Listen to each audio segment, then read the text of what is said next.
sense. Oh, all right. All right. Okay, so ladies and gentlemen, let's go on. We're right here at the top of the hour. Let's go on and get things started. This is our $1 billion mission Sunday night faith-based Zoom. So if any faith-based references would be something that would be offensive to you, this wouldn't be the Zoom for you. With that being said, there will be faith-based references, whether they are scripture or God or perhaps even a prayer.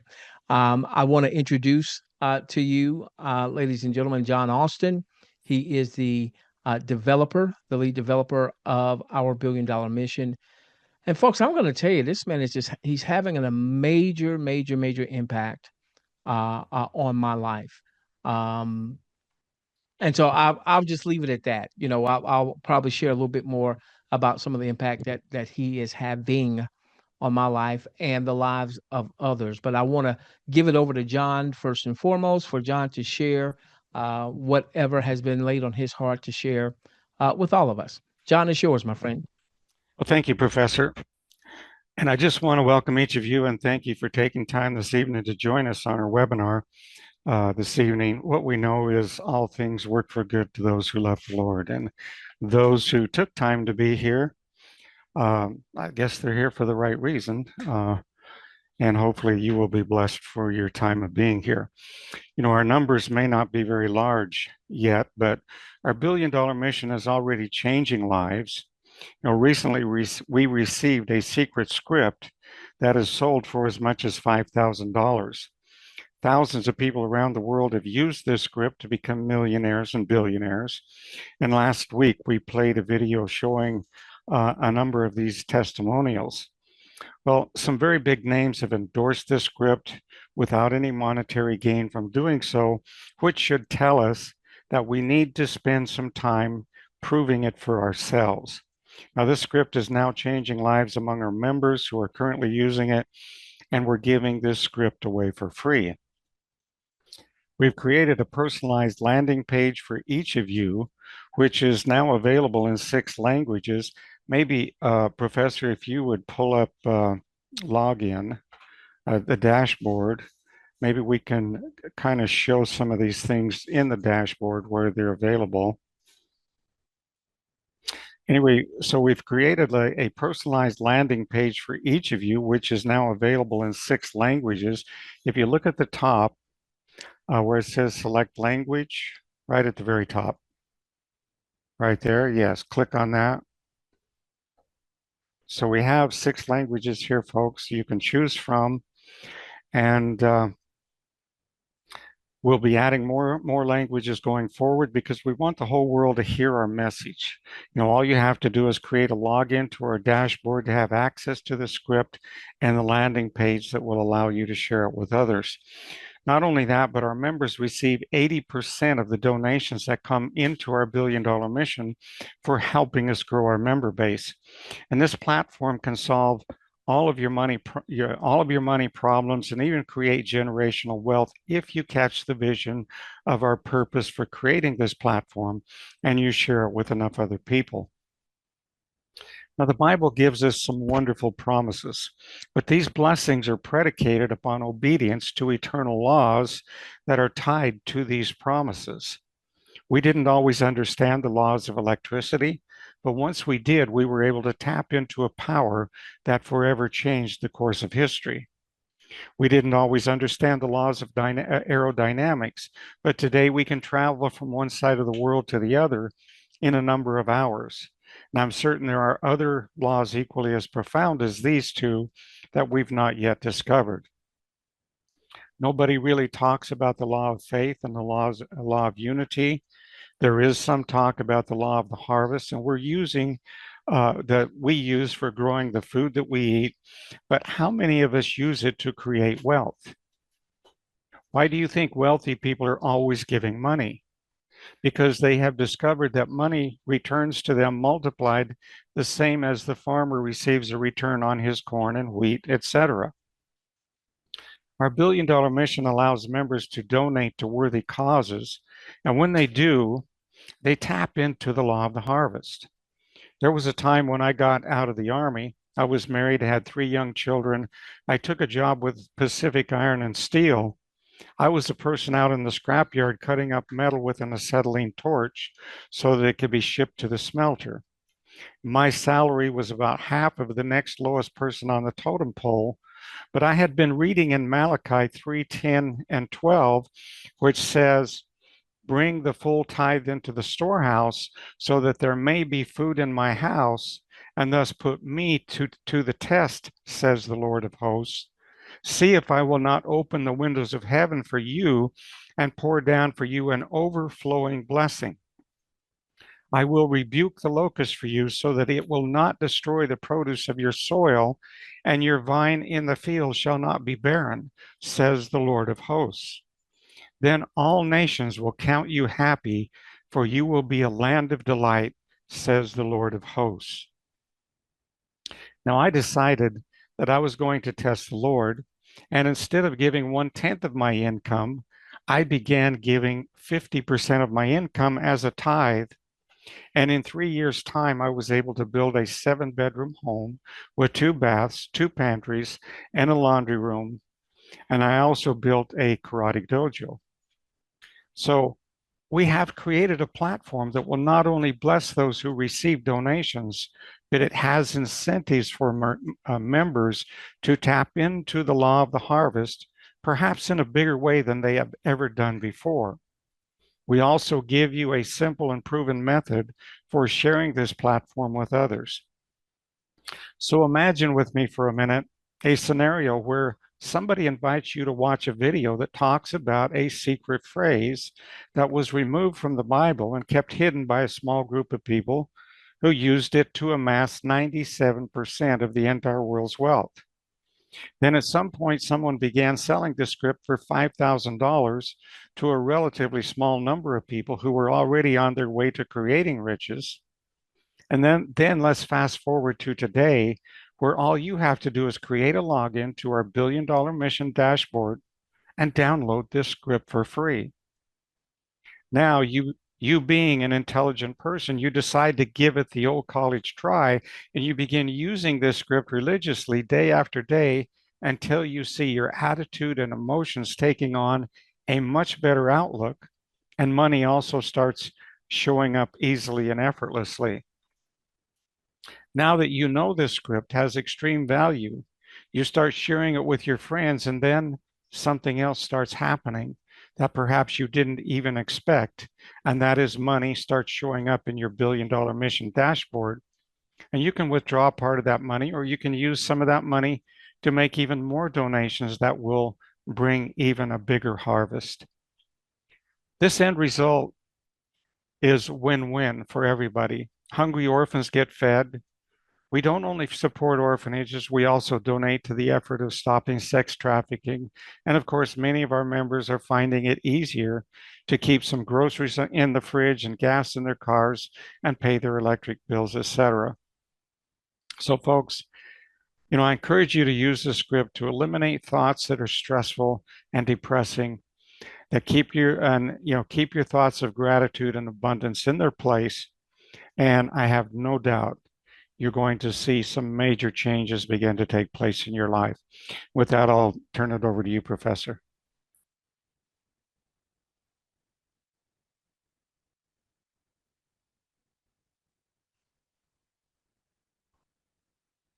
You're you must be muted.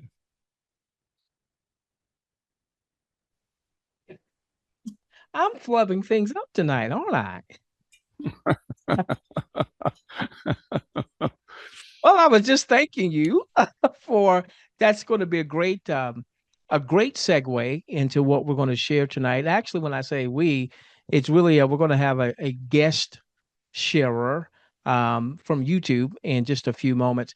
But I want to just go back to some things that very early on, really the genesis of our $1 billion mission and its predecessory name, if that's a word, $1 billion Mind, where John was teaching, or it continues to teach, the 4 pillars of faith. Pillar number one, and what we're going to find is that this script really embodies these four pillars. So, pillar number one is gratitude, contraction of two words, great attitude. And here's some other synonyms for it. Thanksgiving, gratefulness, full of greatness, praise, thank you, honor, giving, recognition. So, pillar number one is gratitude. Pillar number two is vision. And vision is the blueprint. This is where we get to blueprint our lives. What do we want our lives to look like? What do we want our spiritual life to look like? What do we want our financial life to look like? Our physical health life, our relationships. This is where we get to choose. This is the life that I desire to live. This is the life that I deserve to live. Number three is feeling, sitting in the feeling. Now I'm gonna tell you, uh, for years and years and years, vision has been a part of what I've done. Okay, this is what I want to attain. This is what I want to obtain. This is the person I want to become.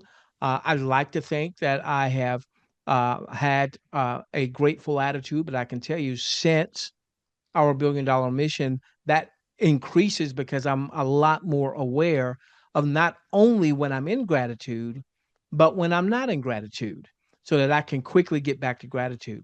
This part right here, I was missing. I was missing sitting in the feeling of what it will be like to obtain or attain or become the person or the things or that I was desiring. And then number four is affirmation. And so as we go through this script, okay, we're going to end tonight going through the script that I thought I was going through when we first got started here. So we're going to end the night going through the script, an audio version of the script.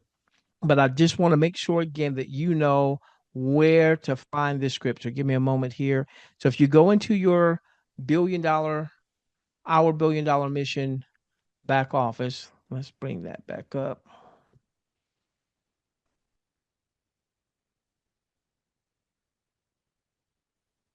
All right. And if you're a guest with us, you can get back with the person who referred you and they'll get you a link. All right. So that you can register for free. All right. So the actual script itself is right here where it says the secret script. And then you've got the PDF. All right. So you'll want to download that PDF. John's a writer. He's a phenomenal writer, and so as you go through this PDF, is eight. This one is 8 pages.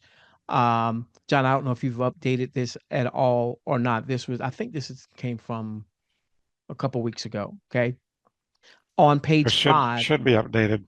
Okay, all right.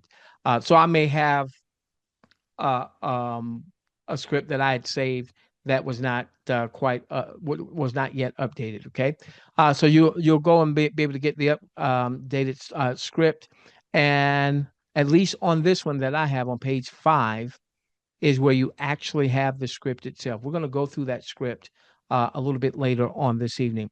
What I wanted to do is I want to ask this question. This was in the email or in the Telegram group. What are you doing? Now, I'll put it in the personal. What am I doing differently in 2025 than I did in 2024? Because the reality is, if I'm doing the same things in 2025 that I did in 2024, I'm likely going to get the same results in 2025 that I did in 2024. Now, if you're cool with whatever those results have been for you, great. I'm not. I want more. I want better. Okay. And so one of the things that I am solely focused, I won't say solely, definitely focused on is making sure that I'm spending time daily in meditation and going over this script. And so when I find myself having thoughts that are not resonating with what I desire, thoughts of the past, thoughts of limitation, I want to go to this script or any version. This is talking about money. Your version may be talking about health.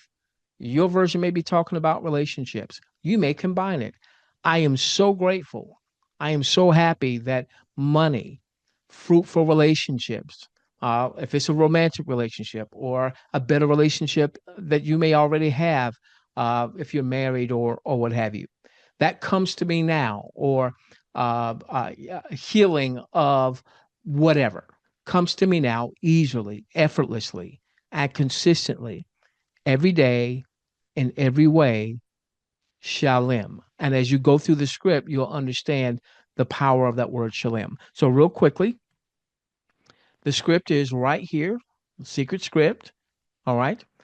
Um, the actual script itself on PDF also has its own audio.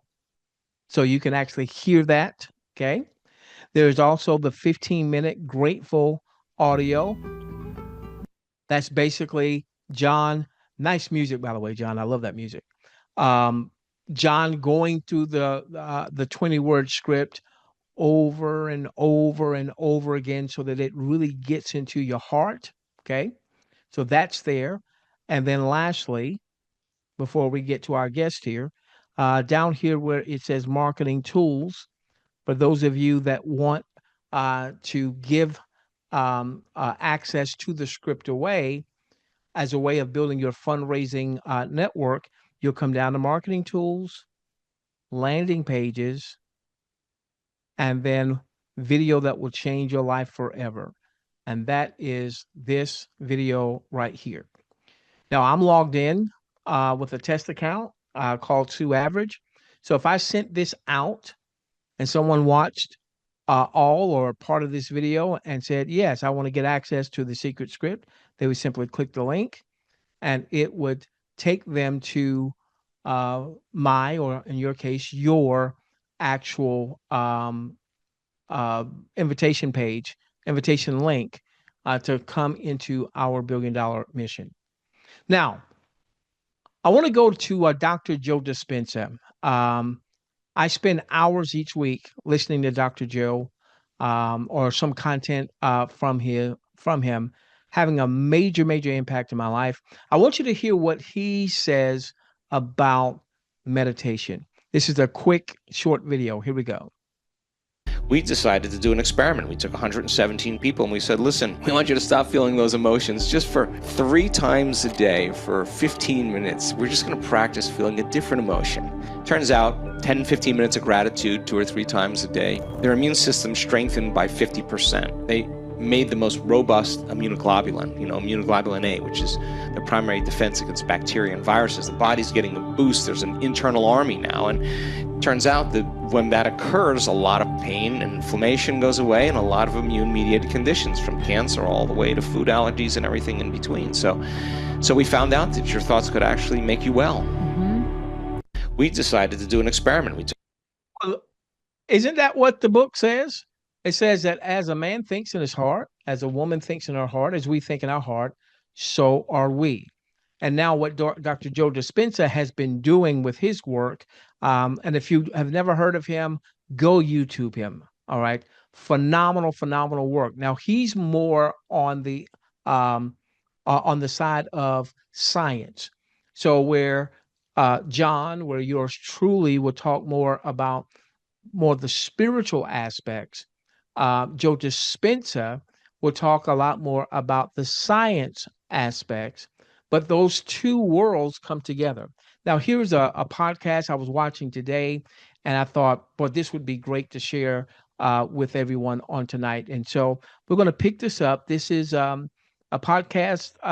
The YouTube channel is A Diary of a CEO.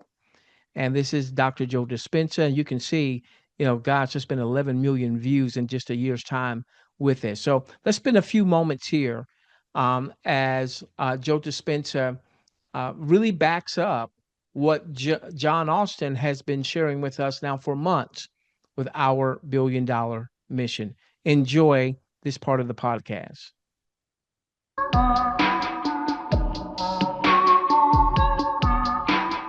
Dr. Joe.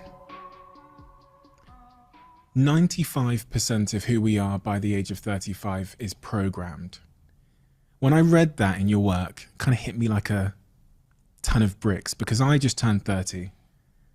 And if what you're saying there is true, without realizing it, there's a puppet master that sits above me that's calling the shots in a way that I don't think I've realized. Is that true? I think if we define a habit as a redundant set of automatic, unconscious thoughts, behaviors, and emotions that's acquired through repetition. A habit is when you've done something so many times that your body now knows how to do it better than your conscious mind. Then it's programmed subconsciously. So then when the body knows how to do it better than the conscious mind, then for the most part, the greatest habit we have to break is the habit of being ourselves, right? So there's a principle in neuroscience that says that nerve cells that fire together wire together. If you keep thinking the same way, if you keep making the same choices, if you keep doing the same things, if you keep reproducing the same experiences and feeling the same emotions, your biology begins to become hardwired in a sense. It becomes programmed. So in order to change something, to arrive at a new vision of your future, if you wanted to arrive at a new goal or new vision of your future, you'd have to change something about yourself in order to get there. And you'd have to change the way you think, the way you act, and the way you feel. When you begin to become conscious of those unconscious thoughts, so conscious that you don't let them slip by your awareness unnoticed or unchecked by you.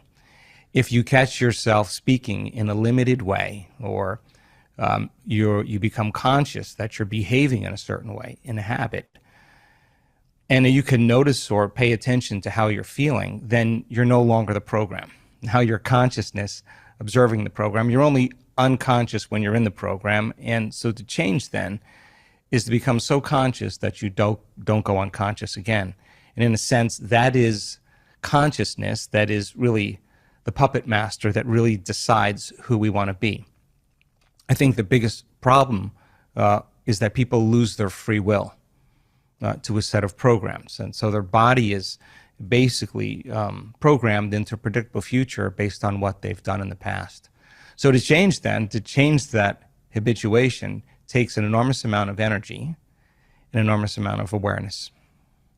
Why is this operating system, this program, useful? Because I look at everything the way that I do, and from doing this podcast and speaking to experts, I've stopped thinking that my body is against me. And I've started to realize that there's a reason for these things. There's a reason for the habits and patterns. And so why is this useful? Because it seems to be working against me in so many ways. Well, first of all, when we look closely at certain habits, whether you can ride a bicycle, whether you can speak a language, whether you can snowboard, when you first learn any of those things, it takes an enormous amount of conscious awareness to get your body to do what your mind is intending. But if you keep doing it over and over again, then the body begins to economize it in some way. And so we have a lot of things that we can do automatically or unconsciously or subconsciously that allows us to multitask, to drive your car, to talk on the phone, to do several different things at the same time. So a habit isn't a bad thing. They can work for you or they can work against you. The problem is if you're, as an example, complaining and blaming and making excuses and feeling sorry for yourself and judging other people, and you practice that and you get really good at whatever you practice that enough times that you're unconscious to the fact that you're doing it. The moment you become conscious that you want to change that, you're going to be uncomfortable. It's going to feel unfamiliar. It's going to feel some degree of uncertainty. You're leaving kind of familiar known territory and you're stepping into the unknown. And so many people, when they want to change a habit, they have to be willing to be uncomfortable to do it. But habits can work for us. There's a lot of great habits that you and I both have that I would never want to change or would want to evolve in some way. But then there's a lot of habits that don't serve us. And so a person really wants to set a vision of the future, whatever that is, and they just have to agree that in order to arrive at that vision, they have to change in order to get there. Someone said to me that there's a certain type of behavior pattern that we can't change. They said when we get trauma under the age of 10, things that happen at a very early age, some of those things cannot be changed. And then there's things that happen later in life that can be rewired and changed. Is that true? Are there some traumas, behavior patterns that just appear to be too stubborn and too resistant to change? If you asked me that question just a few years ago, I probably would have a different answer than I do today. Because if you look at a lot of the work that we're studying in terms of human change and human transformation, we've seen people with really difficult pasts, really brutal pasts that were abused and traumatized at a very early age, and then repeated traumas that took place in people's lives. And they had night terrors, and they couldn't be in relationships. They had social anxiety. They had a lot of health conditions. We've seen them completely change to be happy people again, to free themselves from the past. And so I would never put a limitation on change, because I just don't think you can really predict that. I think many people that are learning how to change, and they understand what they're doing and why they're doing it, and the how gets easier. I think for the most part, people can change all kinds of things. And when they do change, our research shows that their brain changes, their heart rate changes, their gene expression changes. There's thousands of metabolites that are being released into their bloodstream that weren't there prior. There's a host of different changes that take place biologically that kind of support the person's transformation. Is there a specific transformation that sticks in your mind as being the clearest evidence that you should never write off someone's ability to transform? Wow. I'm so pleased to tell you that my beliefs have been challenged just in the last 2 years in witnessing so many different changes in people's health that I never knew was even possible. Everything from stage 4 cancers that were in a very progressed state that metastasized to organs and tissues and bones in the body, a complete reversal in that health condition. Not once, not twice, not 3 times. We've seen it many times. We've seen people that were blind, that have been deaf, that have ALS, that have lupus, that have MS, that have Parkinson's disease, that have spinal cord injuries, that have strokes, PTSD, myasthenia gravis, cystic fibrosis, muscular dystrophy. We had a woman that had her thyroid removed, surgically removed, and I know this is difficult even for me to accept, and grew a new thyroid back. We have the medical evidence for that. So I don't know any longer what the limit is. I think there's something really cool happening in the world when people believe in themselves. And when you believe in yourself, you have to believe in possibility. When you believe in possibility, you have to believe in yourself. So when somebody has the opportunity, and I think a story is, everybody loves a story. There's nothing better than a story. And when someone stands on a stage in front of 2,000 people and talks about their journey to heal themselves from a chronic health condition, and it's not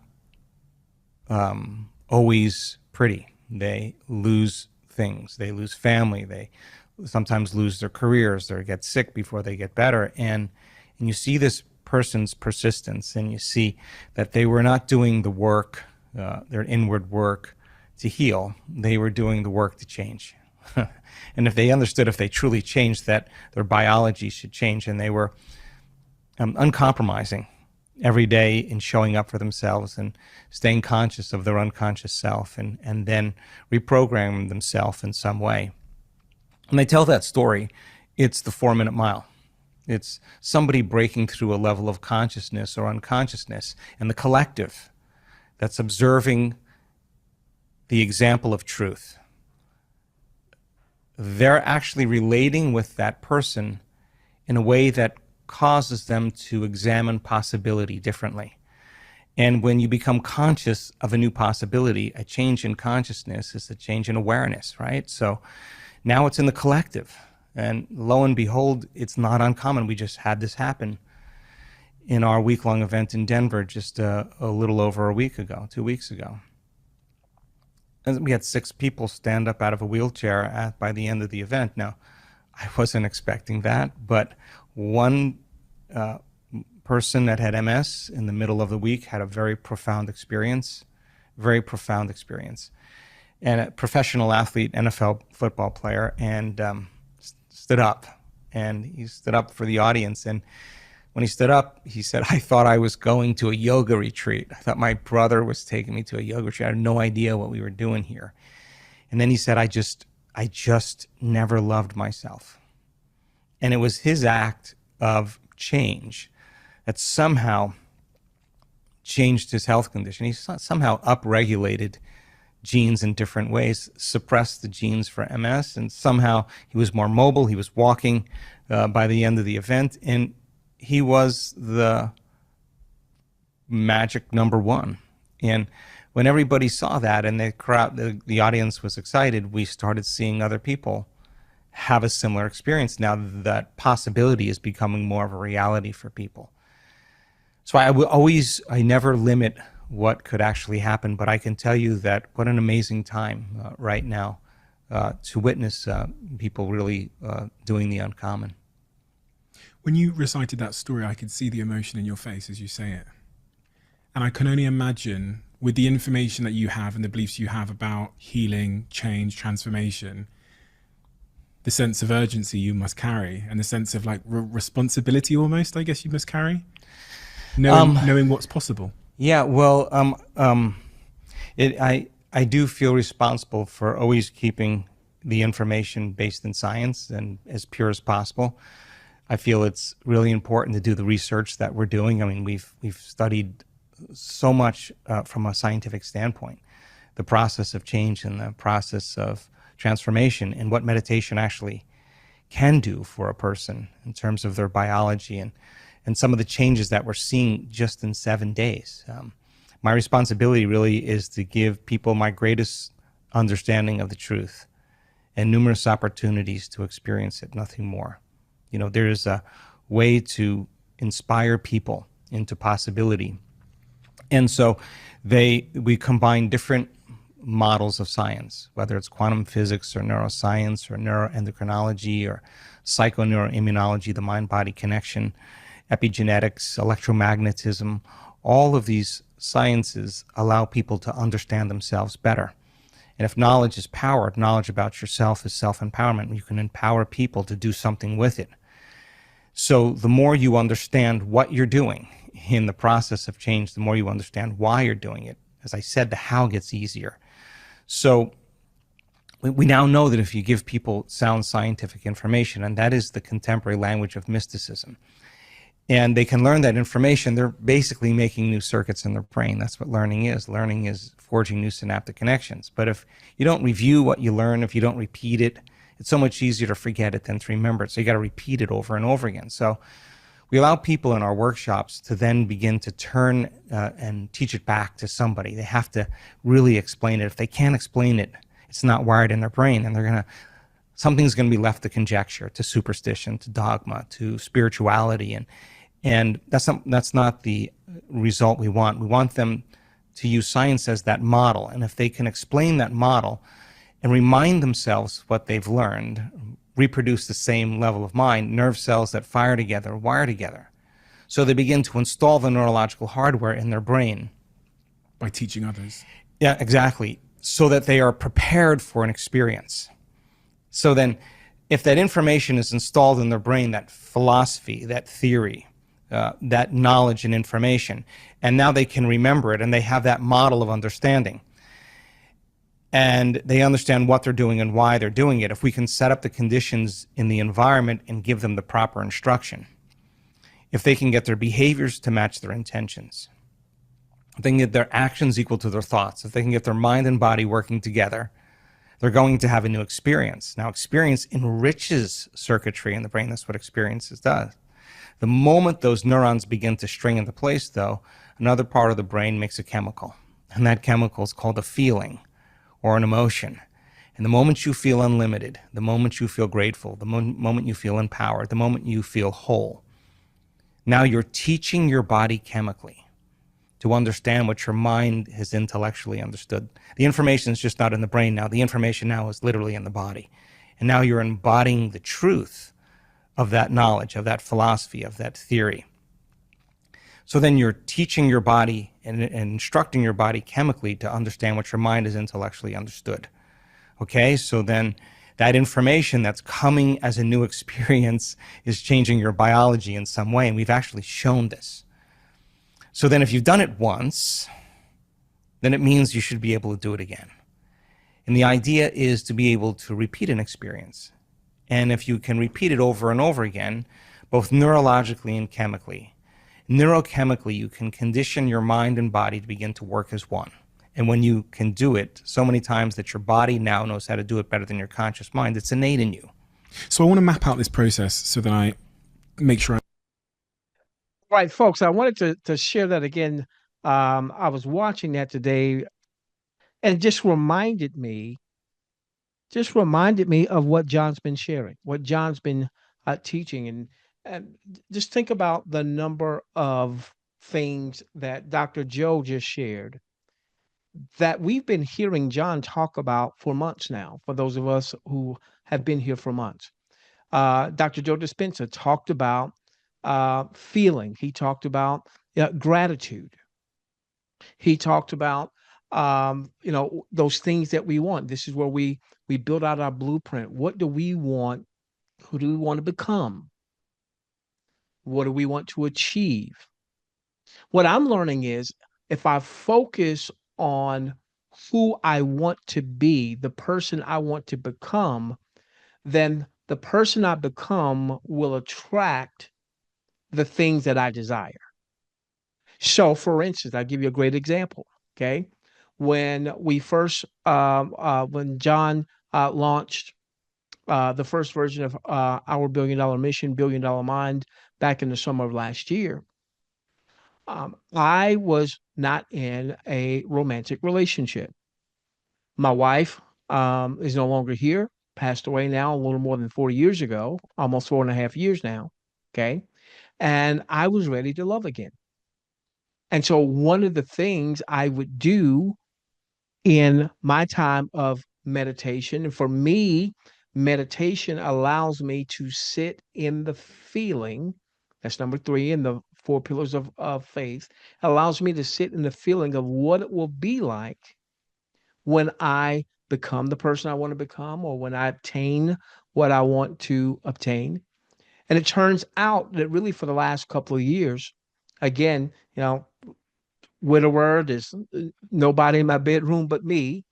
I would go to bed at night listening to personal transformation content. My last waking moments would be consuming personal transformation content, whether it was from a Dr. Joe Dispenza, or whether it was from Dr. Wayne Dyer, who I listen to a lot. Okay. And what would be happening while I was sleeping is somewhere in my unconscious state, although consciously I was not aware, my unconscious doesn't turn off. My subconscious, your subconscious, our subconscious does not turn off. But then when I consciously made the choice to start sitting in the feeling of what it will be like to obtain what I want to obtain, or to become the person I want to become. So I've been focusing these last couple of years on becoming the person that would attract a loving romantic relationship. And it's very early still, 4 months still, but boy, I love the way that woman loves me. And I would like to think that I'm bringing tremendous value to her. So what I was doing in my meditation is I was attracting or visualizing my her, my queen, my rib. And then number 4, affirmations, affirming, speaking those things. Scripture says this about how God operates. It says that God calls those things that are not as though they were. And so, since I believe that we all are created in the image of God, according to the scriptures, male and female, scripture says, created he them. So, if God calls things that are not as though they were, then why wouldn't I do the same thing? And so, I want to finish up tonight. Of course, John, if you want to share anything, feel free to jump in. I want to finish up by going through the script, the audio version of the script that John did. So here's what I'm going to do as we're doing this, and I invite you to do the same. Okay, I'm going to go into meditation. All right, meditation is not spooky. Okay, for me, what meditation does is it calms my body. It calms my body so that I'm teaching my body that my body's not in control. I'm teaching my body that my higher self, my spirit person, my spirit being, I believe that we're all eternal spirits having a human experience. Okay. That is my spirit connected to the most high God that's in control, not my body. And so what I'm going to do as I'm playing this, I'm going to come off the camera here, but I'm going to close my eyes. I'm going to sit in an erect position. I'm going to open up the palms of my hands as in a receiving mode. I'm going to breathe very deeply. I'm going to inhale very deeply through my nostrils. Going to hold it for a couple, 3, 4 seconds. And then I'm going to exhale very slowly. I'm going to hold that before I breathe in, hold, breathe out, exhale slowly. And I'm going to exhale through my mouth, by the way. Okay.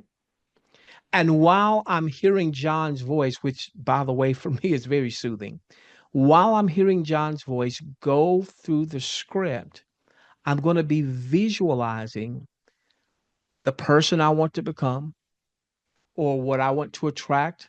If it's healing for the body, if it's finances. Now, John's going to be talking about being grateful that money comes. So I'm going to be visualizing, what does that mean for me? Money coming, what does that mean? I'm going to visualizing there's somebody that from a previous business, I had a group of investors. I want to make sure that they get paid back. That business, unfortunately, didn't make it. So I'm going to be visualizing certain people getting paid back while John's doing that. So I'm sitting in that feeling of what it will be like when that happens. Okay. So I invite you to join with me. We're going to do this for about 10 minutes or so. Give me just a moment.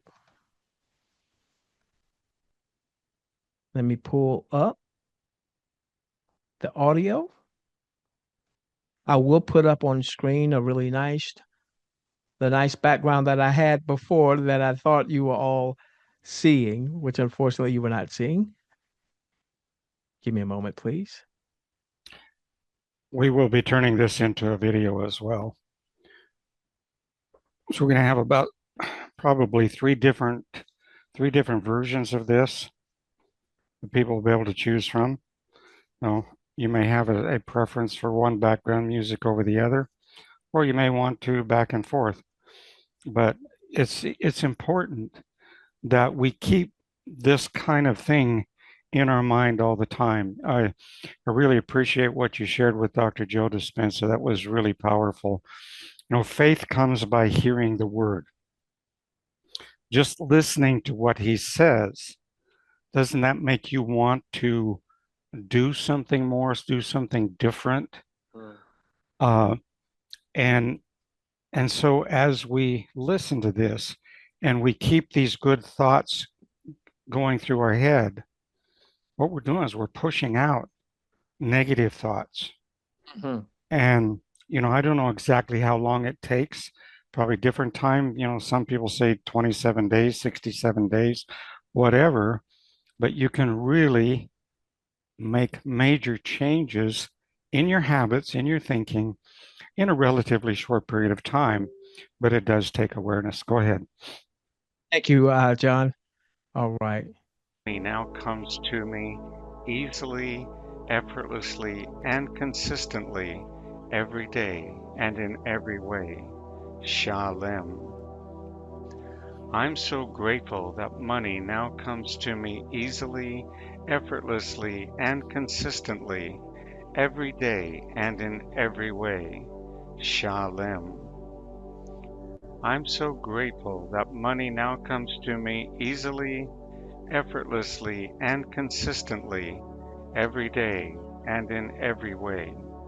Shalem. I'm so grateful that money now comes to me easily, effortlessly, and consistently every day and in every way. Shalem. I'm so grateful that money now comes to me easily, effortlessly, and consistently every day and in every way. Shalem. I'm so grateful that money now comes to me easily, effortlessly, and consistently every day and in every way. Shalem. I'm so grateful that money now comes to me easily, effortlessly, and consistently every day and in every way. Shalem. I'm so grateful that money now comes to me easily, effortlessly, and consistently every day and in every way. Shalem. I'm so grateful that money now comes to me easily, effortlessly, and consistently every day and in every way. Shalem. I'm so grateful that money now comes to me easily, effortlessly, and consistently every day and in every way. Shalem. I'm so grateful that money now comes to me easily, effortlessly, and consistently every day and in every way. Shalem. I'm so grateful that money now comes to me easily, effortlessly, and consistently every day and in every way. Shalem. I'm so grateful that money now comes to me easily, effortlessly, and consistently every day and in every way. Shalem. I'm so grateful that money now comes to me easily, effortlessly, and consistently every day and in every way. Shalem. I'm so grateful that money now comes to me easily, effortlessly, and consistently every day and in every way. Shalem. I'm so grateful that money now comes to me easily, effortlessly, and consistently every day and in every way. Shalem. I'm so grateful that money now comes to me easily, effortlessly, and consistently every day and in every way. Shalem. I'm so grateful that money now comes to me easily, effortlessly, and consistently every day and in every way. Shalem. I'm so grateful that money now comes to me easily, effortlessly, and consistently every day and in every way. Shalem. I'm so grateful that money now comes to me easily, effortlessly, and consistently every day and in every way. Shalem. I'm so grateful that money now comes to me easily, effortlessly and consistently, every day and in every way. Shalom. I'm so grateful that money now comes to me easily, effortlessly, and consistently, every day and in every way. Shalom. I'm so grateful that money now comes to me easily, effortlessly, and consistently, every day and in every way. Shalom. I'm so grateful that money now comes to me easily, effortlessly, and consistently, every day and in every way. Shalom. About another 4 minutes, I'm so folks. grateful that money now comes to me easily, effortlessly, and consistently, every day and in every way. Shalom. I'm so grateful that money now comes to me easily, effortlessly, and consistently, every day and in every way. Shalom. I'm so grateful that money now comes to me easily, effortlessly, and consistently, every day and in every way. Shalom. I'm so grateful that money now comes to me easily, effortlessly, and consistently, every day and in every way. Shalom. I'm so grateful that money now comes to me easily, effortlessly, and consistently, every day and in every way. Shalom. I'm so grateful that money now comes to me easily, effortlessly, and consistently, every day and in every way. Shalom. I'm so grateful that money now comes to me easily, effortlessly, and consistently, every day and in every way. Shalom. I'm so grateful that money now comes to me easily, effortlessly, and consistently, every day and in every way. Shalom. I'm so grateful that money now comes to me easily, effortlessly, and consistently, every day and in every way. Shalom.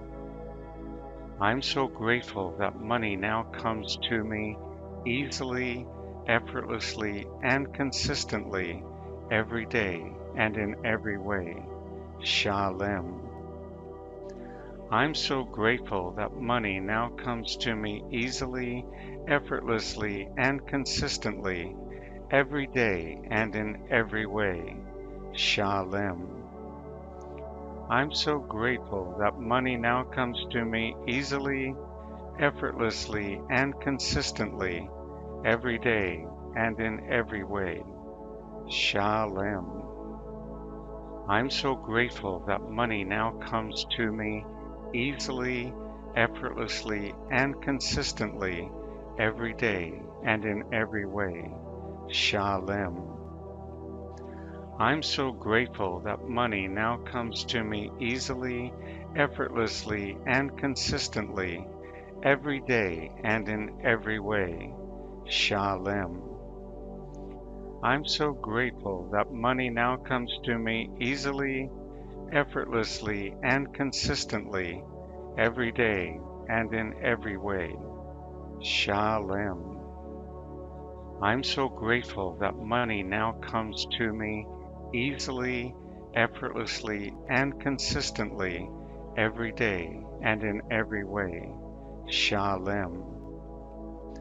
I'm so grateful that money now comes to me easily, effortlessly, and consistently, every day and in every way.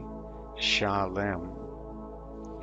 I'm so grateful that money now comes to me easily, effortlessly, and consistently, every day and in every way. Shalom. I'm so grateful that money now comes to me easily, effortlessly, and consistently, every day and in every way. Shalem. All right, beautiful people. I hope you enjoyed that and you feel a sense of peace like I do. John, is there anything that you want to say as we get ready to close things out? I was on mute. Yes, practice makes perfect. When I told the story about reading the scripture in Malachi, testing the Lord about tithes, and how in a period of 3 years, I was able to build a 7-bedroom home paid for. Um, did the money come immediately? When I started paying 50% of my income into tithes, did, all of a sudden the money just start pouring in? No, it didn't. There was an exercise of faith. I had to go through that trial period, if you will. And I think we normally see that where we have to stretch, we have to grow, we have to experiment upon the Word of God, see if it really, really works. So my encouragement would be that you stick with it, folks. Make these changes that are necessary to make 2025 a transformation, a new year, a new person, a new outcome, a new reality. Okay? We can all do this together. And to me, it's really good to come together in this setting, and do this together as a group. It's just a different feeling to me to experience this as a group as it is to do it individually. So, be sure that you mark it on your calendars. Be here every Sunday, and bring some friends. Let's share this word. Let's get it out. Uh, and by all means, get your landing page. Start sharing that with your friends, your family. Let's get this going through, around the world. We have it available now in 6 languages. So that really expands the number of people that are going to have the ability to access this information. So thanks again. God bless. See you next week. Hi, everyone. Thank you, John.